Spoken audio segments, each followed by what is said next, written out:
Hello guys, back to my channel Chiranjit Puja ভালোবাসার ক্যানভাসে তোমাদের স্বাগত জানাই। তবে একটা রান্নার ভিডিও নিয়ে চলছে না গেছে। তো আজকে মা বানাবে সজনে শাক ভাজা। তো চলো তোমরা দেখতে থাকো। তো আমাদের উনুনটা ধরে গেছে, আমরা কড়াটা বসিয়ে দিচ্ছি। কড়াতে জল দিয়ে দিচ্ছি। সজনে শাকটা আমরা সিদ্ধ করে নেব। সজনে শাকটা এমনই ভাজা, তুমি জল দিয়ে সিদ্ধ করো, সিদ্ধ হবে না। তার জন্য আমরা জল দিয়ে দিলাম।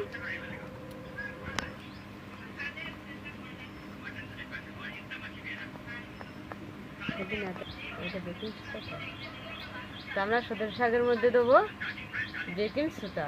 তো একটু আমি জলের মধ্যে সোডাটা দিয়ে দিলাম, অল্প একটু। তো আমি একবার একটুখানি নাড়িয়ে নিলাম জলটা।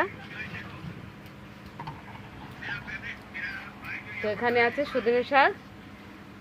আমরা তোমাদেরকে সজনে শাকটা গোটা দেখাতে পারিনি, আমরা ছাড়িয়ে নিয়েই দেখাচ্ছি সজনে শাক। তা সজনে শাকটা আমি দিয়ে দিচ্ছি জলে। তো সজনে শাক দেওয়ার সঙ্গে সঙ্গে প্রায় সিদ্ধ হয়ে এসছে। আর একটুখানি আমি সিদ্ধ করব, আর বেশি সিদ্ধ করব না, এরপরে নামিয়ে নেব। তো আমাদের সজনে শাকটা হয়ে গেছে, আমি নামিয়ে নিচ্ছি। তা আমি জলটা ঝরিয়ে নিলাম। তা আমি সজনে শাক ভাজার জন্য কড়াতে তেল দিয়ে দিচ্ছি। তা কড়াতে আমি 3টে শুকনো লঙ্কা দিয়ে দিলাম।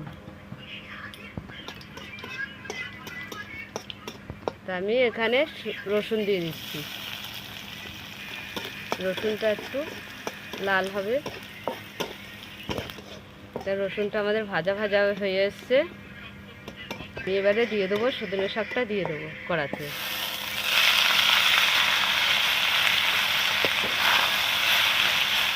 ভালো করে নেড়ে নেব। আমি কিছু দেবো না, এবার শুধু একটু নুন দেবো, ব্যাস। তা ভালো করে নাড়তে থাকবো আমরা। দেখো আমাদের সজনে শাকটা ভাজা হয়ে গেছে। অনেকটাই জল বেরিয়েছিল, জলটা শুকিয়ে এসছে।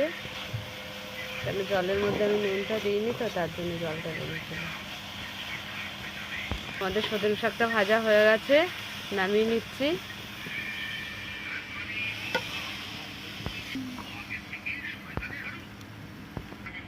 দেখলেই তো সজনে শাকে এমন কিছুই লাগলো না, শুধু শুকনো লঙ্কা আর রসুন।